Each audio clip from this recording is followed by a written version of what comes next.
Soy el doctor Aarón Oyarce, le doy la bienvenida al ciclo de conferencias de la Universidad a la Peruana. La conferencia del día de hoy es sobre el derecho ambiental y el derecho comercial. Abordaremos el derecho ambiental desde sus diversos aspectos, desde su noción jurídica.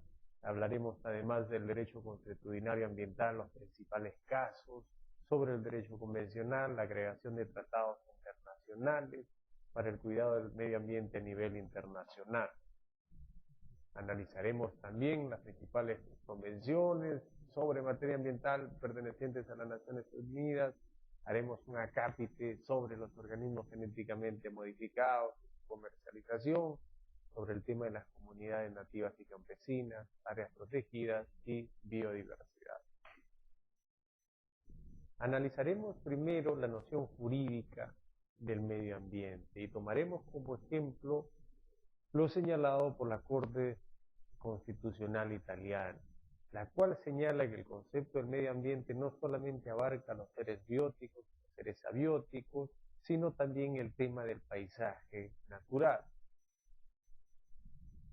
La tutela del medio ambiente debe de garantizar la conservación, la gestión racional y el mejoramiento de las condiciones naturales, por ejemplo, el agua, el suelo y el territorio, la existencia y preservación de los patrimonios genéticos, terrestres o marítimos, de todas las especies animales o vegetales que viven allí en su estado natural, y en definitiva de la persona humana en todas sus relaciones.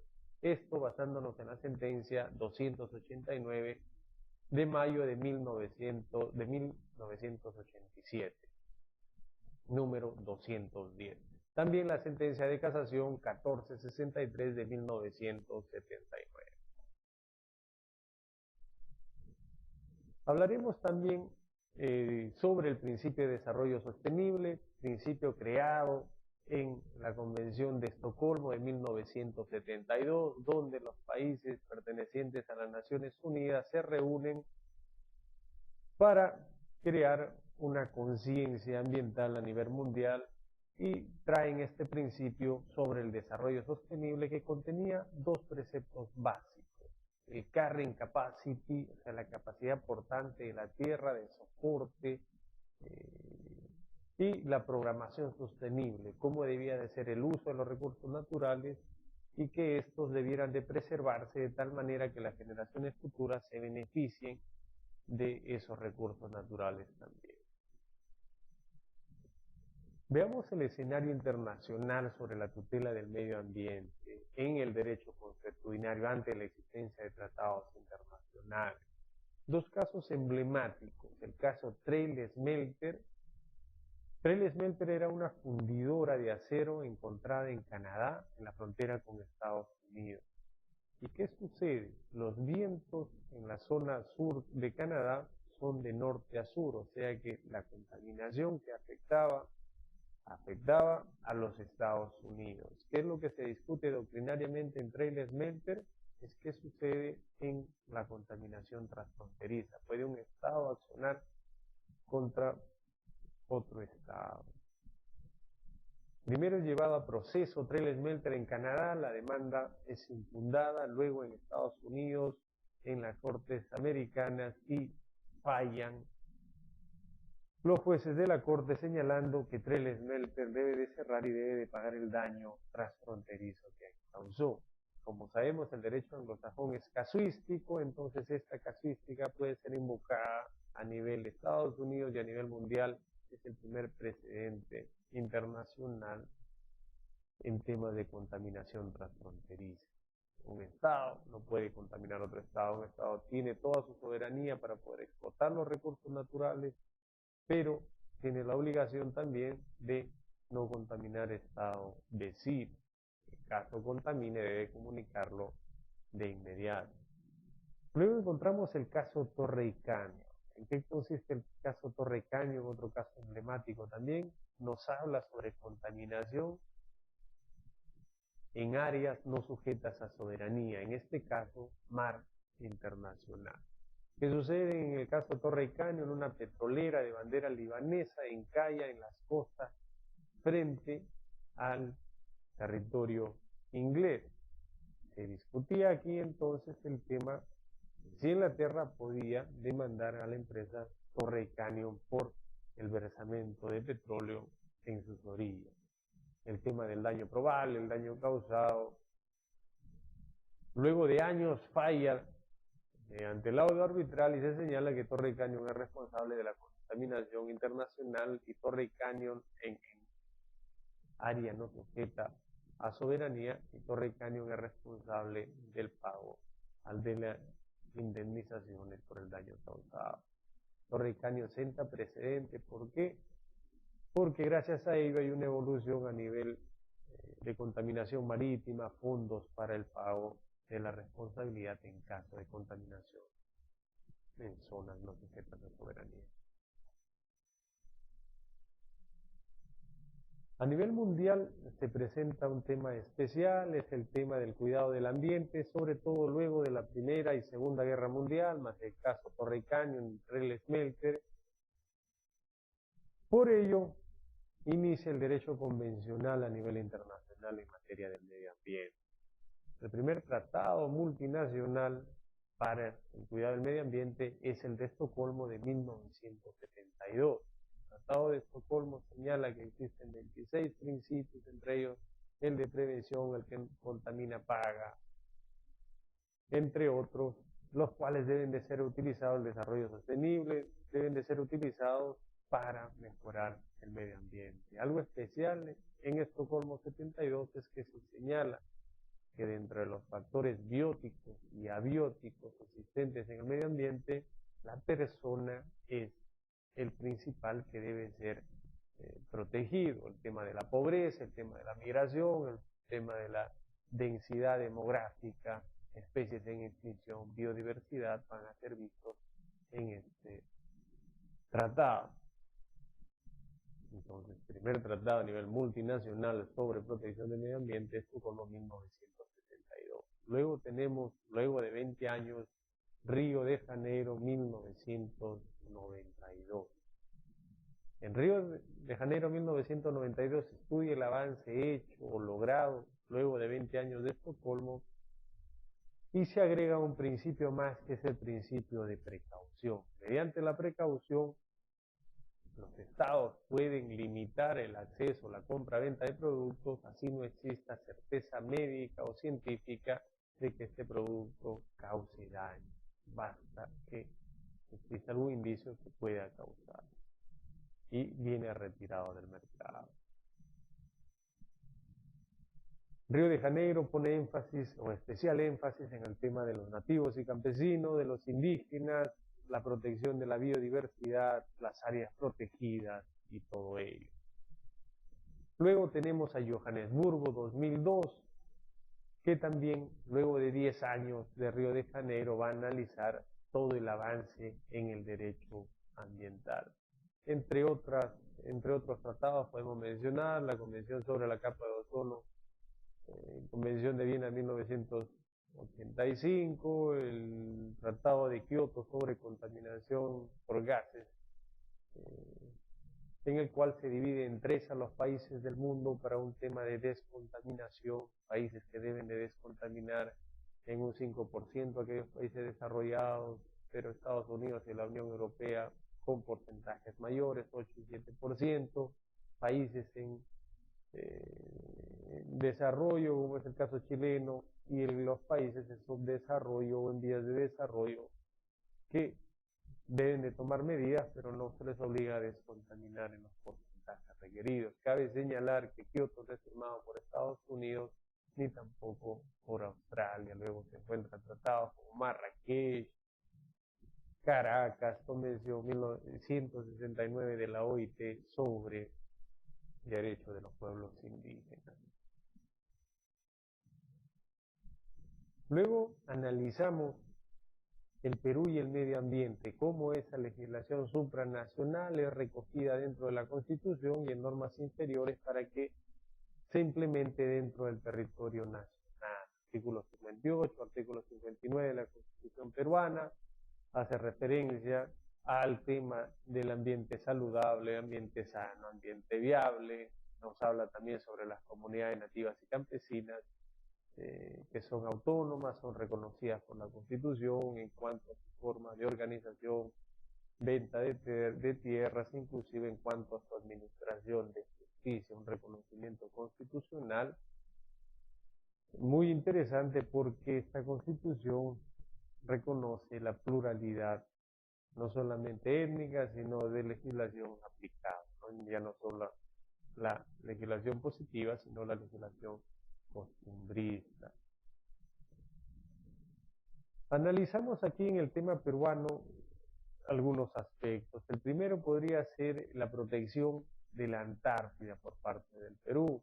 Perú es parte consultiva del Tratado Antártico, hemos realizado expediciones a la Antártida y Perú junto con Chile y Argentina sostienen que poseen continuidad geográfica hacia la Antártida por un tema prehistórico, por un tema de los incas, Argentina y Chile por un tema de continuidad próxima a la Antártida. O sea que un tema de proclamación de soberanía.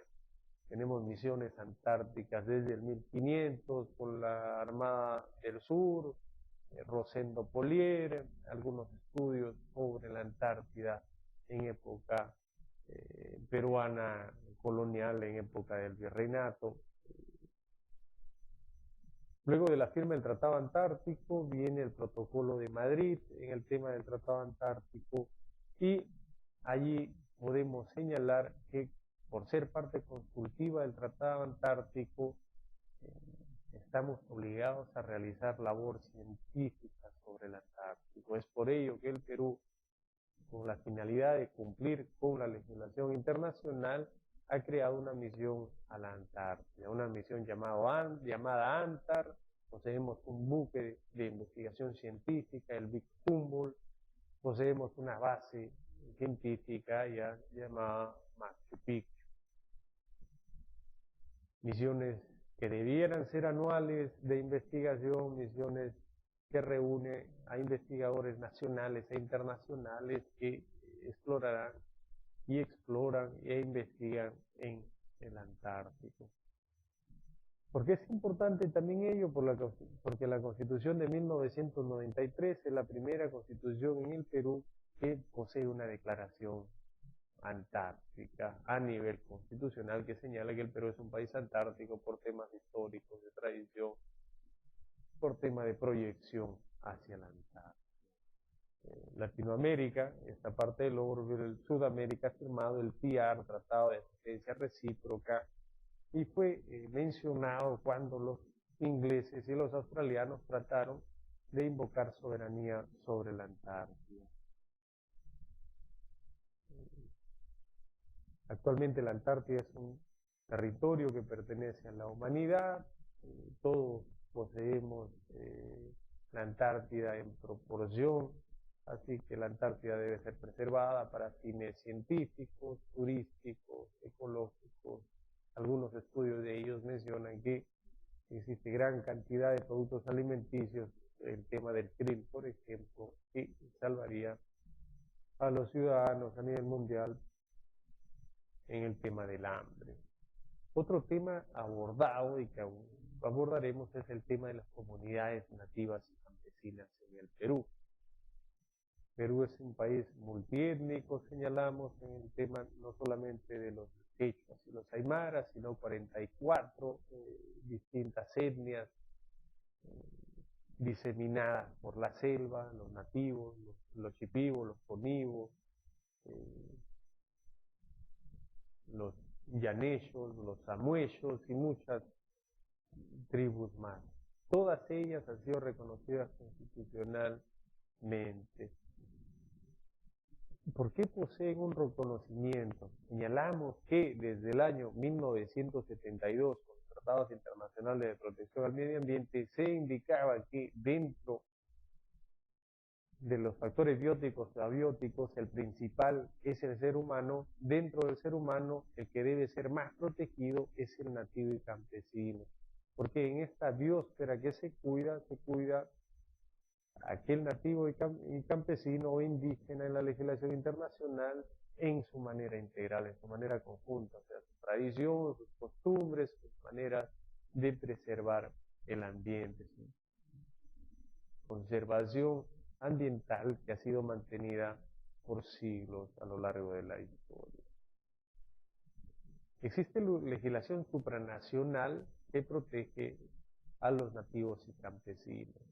La legislación actual, la más conocida, es la decisión 169 de la OIT, que da toda la protección a los nativos y campesinos, pero nos señala un derecho principal de los nativos y campesinos, que es el derecho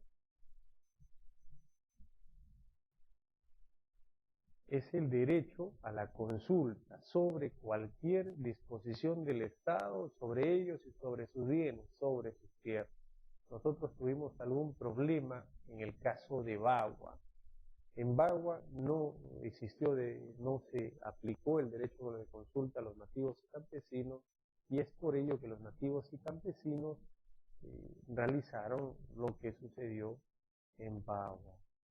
La OIT, la OEA, las organizaciones internacionales sancionarán al Perú por no haber respetado el derecho de los nativos y campesinos en el Perú, el derecho a consulta. En el caso peruano, el tema de los nativos y campesinos es especial.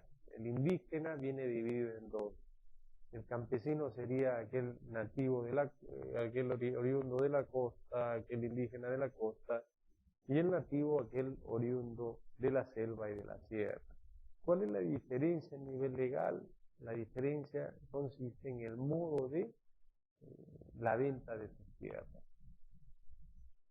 El campesino puede vender la tierra o sus tierras con el voto del 50% de los asistentes a la asamblea, o sea, pertenecientes a la comunidad nativa y campesina de la costa. En vez, los de la sierra y los de la selva con 2/3 de los votos. En junio del 2008, el Poder Ejecutivo señaló, mediante decretos legislativos para el TLC, el Congreso delega facultades al Ejecutivo para que legisle sobre el TLC, y allí señalan en uno de los decretos legislativos que unifican el régimen de nativo y campesino con el del nativo. Entonces los de la selva podrían vender sus terrenos con el 50% de los nativos y campesinos que se encontrasen a favor de ellos.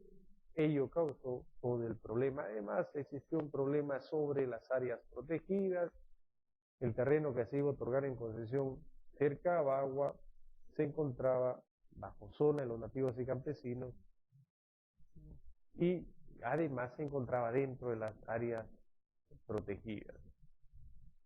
¿Cuál fue la solución por parte del gobernante de la época? Señaló que las comunidades nativas y campesinas pueden permanecer, pero en cuanto al tema de las áreas protegidas, el Estado, por necesidad nacional, podía eliminar la denominación de área protegida, y eso no lo puede hacer según el derecho internacional. Hablemos ahora sobre los organismos genéticamente modificados, sobre todo sobre la discusión doctrinaria en cuanto a su uso y en cuanto al comercio internacional de los organismos genéticamente modificados. Estados Unidos y Latinoamérica se encuentran a favor de los organismos genéticamente modificados.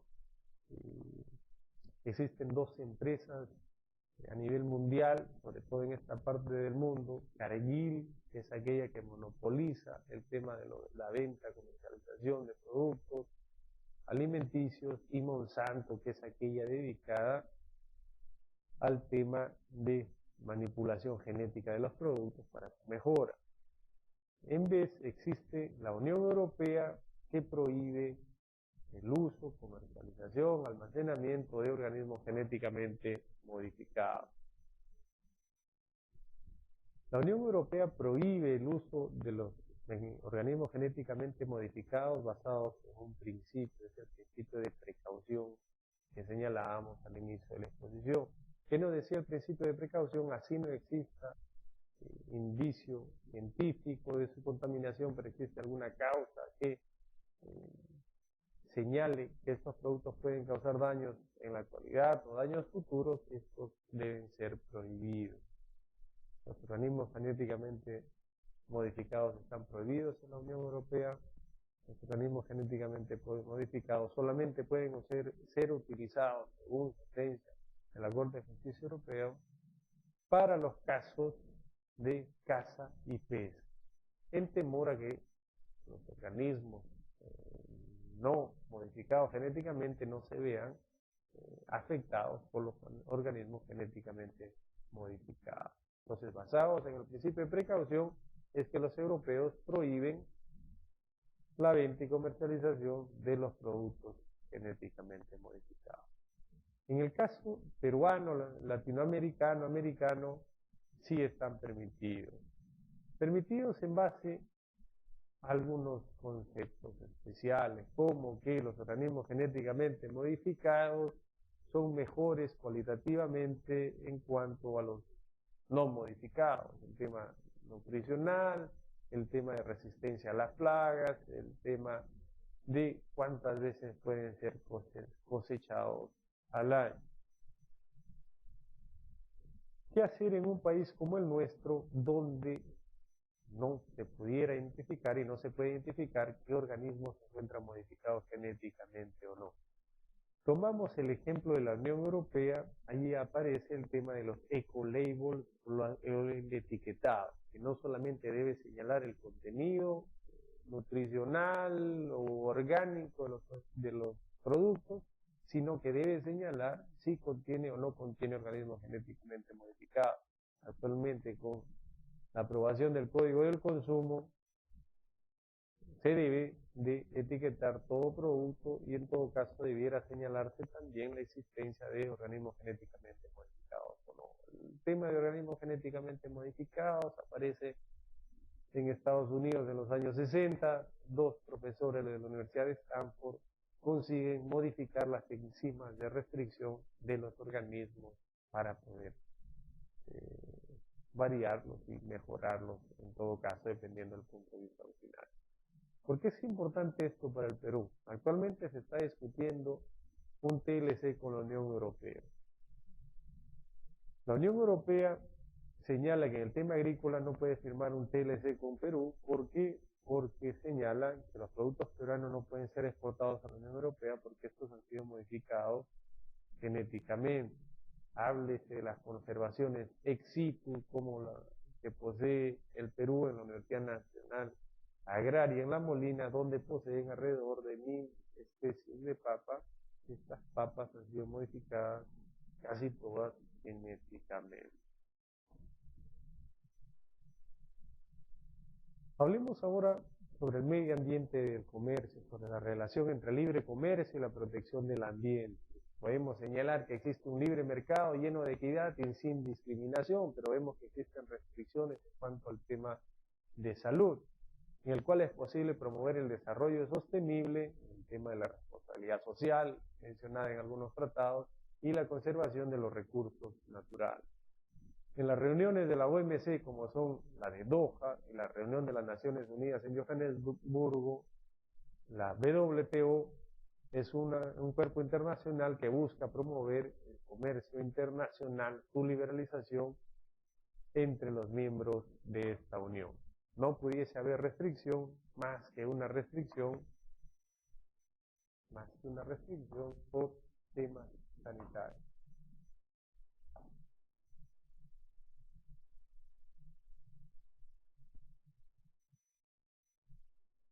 En el tema del Tribunal Constitucional peruano, el Tribunal Constitucional también se ha pronunciado sobre el tema ambiental, posee un número importante de resoluciones, las cuales señalan los principios, como el principio de precaución, el principio de prevención, el tema de los elementos en el derecho ambiental, y existe la resolución de World Car Import, un tema de importación de carros por parte de un ciudadano peruano, carros usados.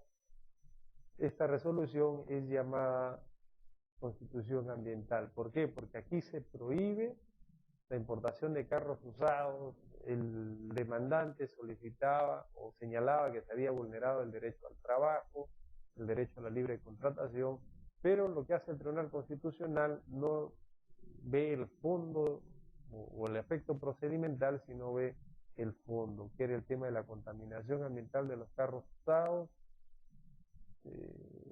2 años para aquellos pesados y para transporte privado 8 años, señalando que estos carros contaminan y que la salud, el derecho a un ambiente equilibrado, el principio de prevención y todos los principios mencionados deben de ser protegidos para poseer una nación salubre, con un ambiente protegido.